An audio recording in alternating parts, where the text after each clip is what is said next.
Hi everyone, welcome to my YouTube channel Saima academy.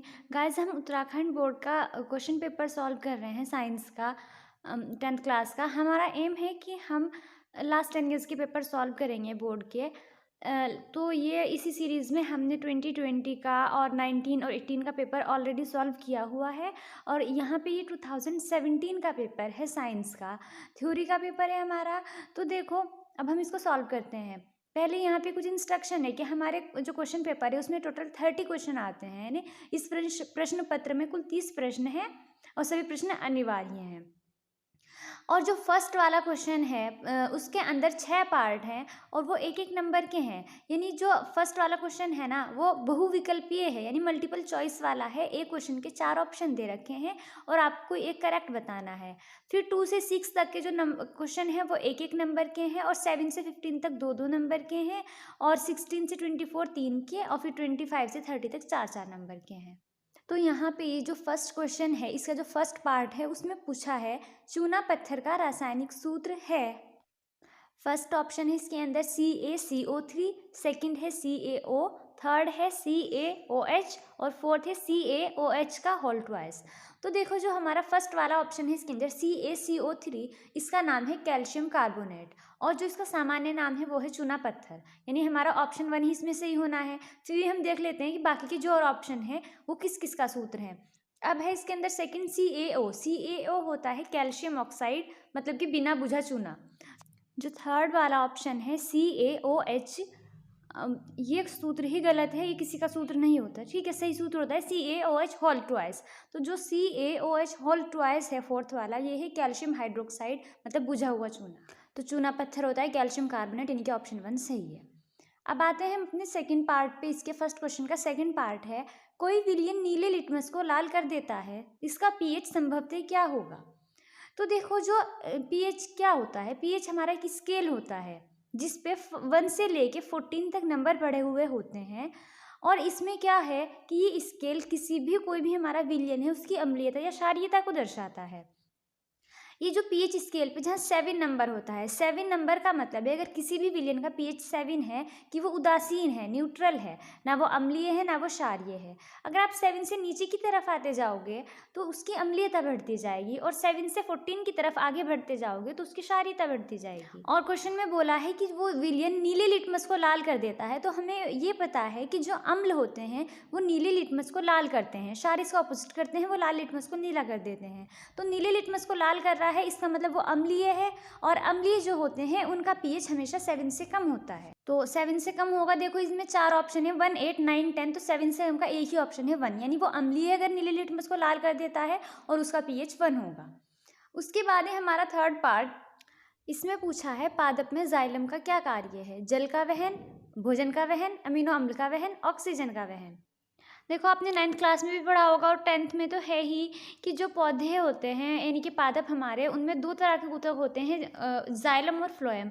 जो xylem होता है उसका काम होता है जल का वहन करना और जो भोजन का वहन करना। तो इसमें जाइलम का काम पूछा है तो इसमें ऑप्शन 1 यानी कि जल का वहन करेक्ट हो जाएगा।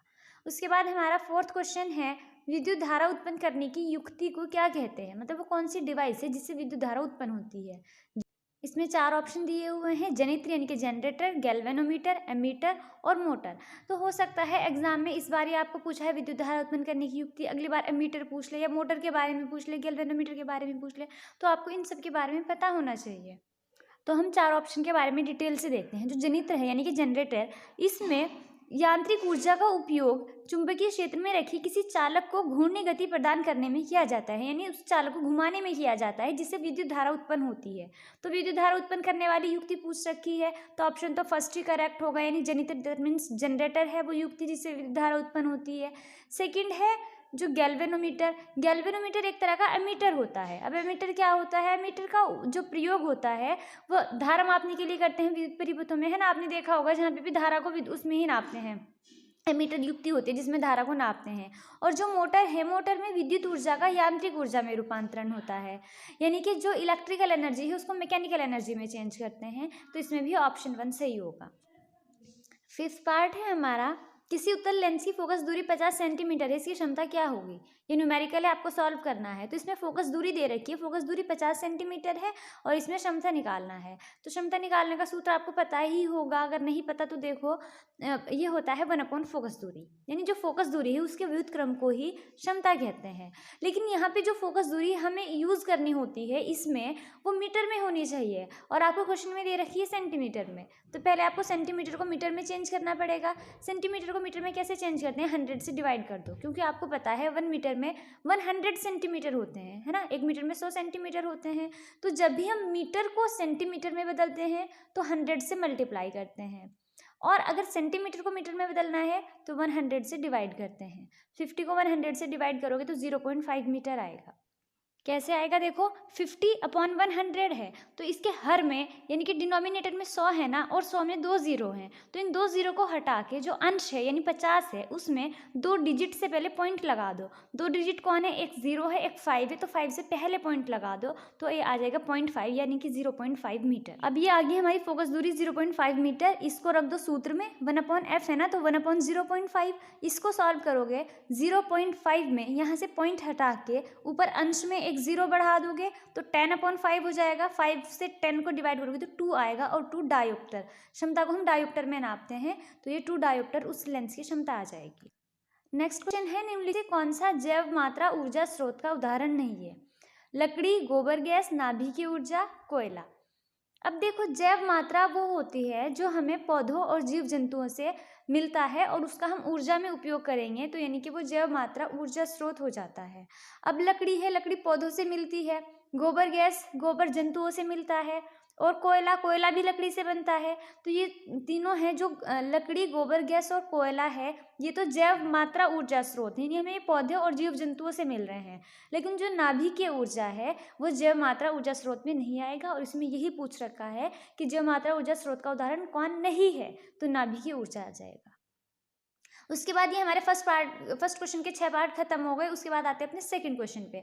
उस धातु का नाम व संकेत लिखिए जो सामान्य ताप पर द्रव अवस्था में पाई जाती है। देखो, आपको पता होना चाहिए कि जितनी भी धातुएं होती हैं सब की सब ठोस होती हैं रूम टेम्परेचर पे, यानी सामान्य ताप पे। सिर्फ मरकरी ही एक ऐसी धातु है जो सामान्य ताप पे द्रव अवस्था में पाई जाती है, और इसका जो प्रतीक होता है यानी संकेत होता है Hg, capital L small g। Third question है, एक लिंगी तथा उभयलिंगी पुष्प का एक एक उदाहरण लिखिए। एक लिंगी पुष्प वो होते हैं जिनमें नर जननांग अलग पौधे पे होता है और मादा जननांग अलग पौधे पे होता है, तो उसमें आएगा मक्का और पपीता। उभयलिंगी वो होते हैं जिसमें नर और मादा दोनों एक ही पे होते हैं, तो वो होते हैं मटर और सरसों, इसका एग्जाम्पल हो जाएगा। फोर्थ क्वेश्चन है, 1 वोल्ट विभवांतर के 2 बिंदुओं के बीच एक गुलाम आवेश को ले जाने में कितना कार्य किया जाता है।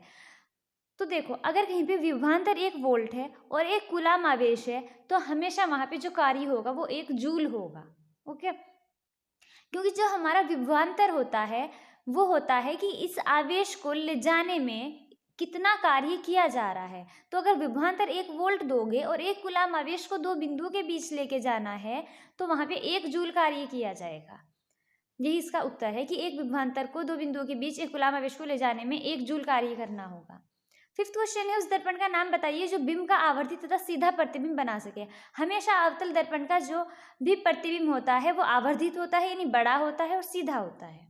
सिक्स्थ क्वेश्चन है, ओजोन परत के अपक्षय के लिए कौन सा रसायन मुख्यतः उत्तरदायी माना गया है। तो ये होते हैं क्लोरोफ्लोरोकार्बन, जिसकी वजह से जो ओजोन परत है वो लगातार पतली होती जा रही है। इसको CFC भी बोलते हैं, क्लोरोफ्लोरोकार्बन का शॉर्ट फॉर्म है। तो ओजोन परत के जो अपक्षय उसके लिए ये रिस्पॉन्सिबल है। सेवेंथ क्वेश्चन है हमारा, धोने का सोडा एवं बेकिंग सोडा के दो प्रमुख उपयोग बताइए।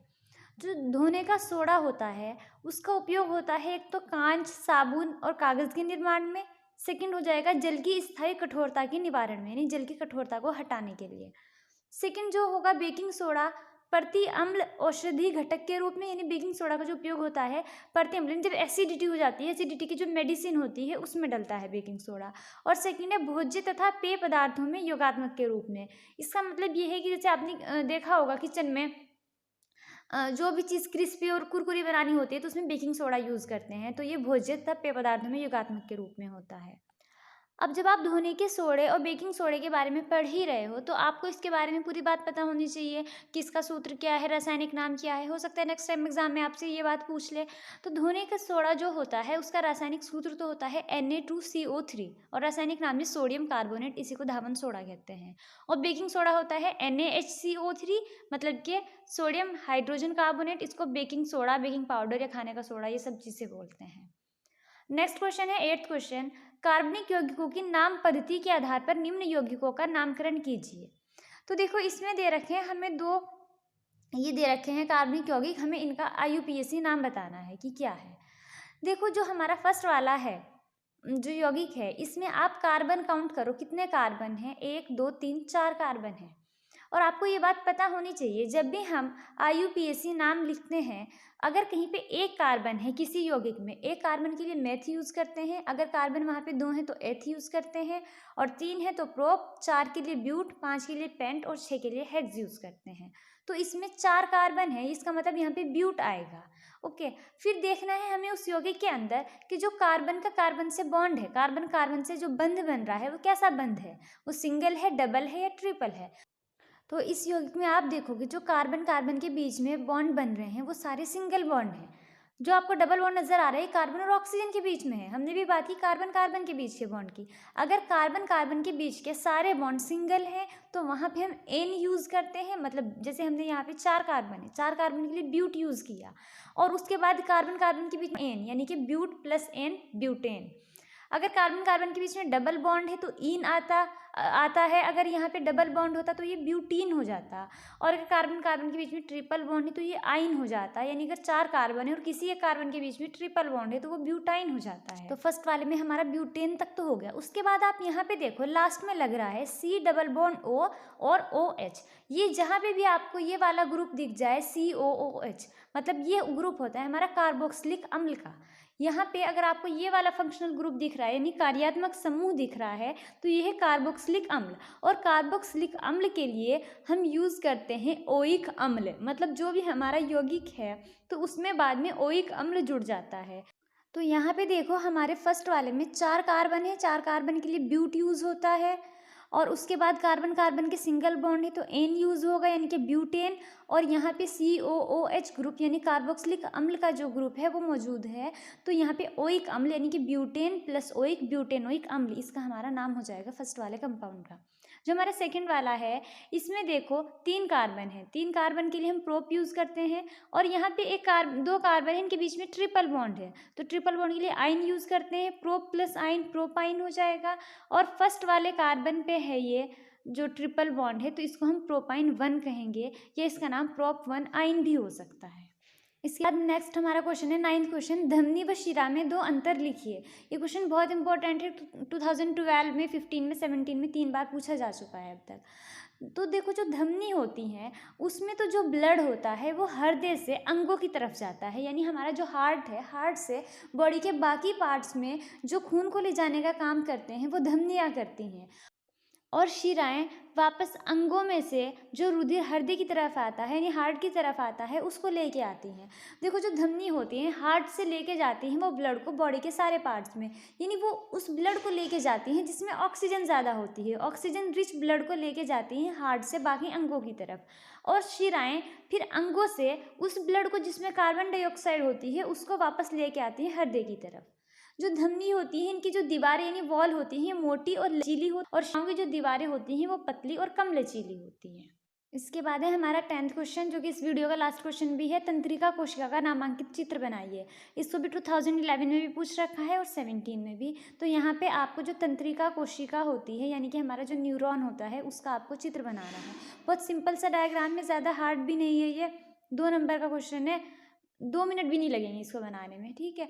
तो इसके बाद के जो और क्वेश्चन हैं उसको हम नेक्स्ट वीडियो में करेंगे, और नेक्स्ट वीडियो आपको इसके बाद मिल जाएगी। आई होप कि आपको ये सब जो अब तक मैंने इसमें 10 क्वेश्चन कराए हैं आपको अच्छे से समझ आए होंगे। मैंने अपनी तरफ से पूरी कोशिश की है कि आपको डिटेल्ड एक्सप्लेनेशन के साथ हर चीज़ समझा पाऊँ, एंड आई होप कि आप सबको समझ आया भी होगा। Thank you so much for watching, और अगर आपको वीडियो पसंद आए तो वीडियो को लाइक ज़रूर करिएगा और चैनल को सब्सक्राइब करना ना भूलें। Thank you so much.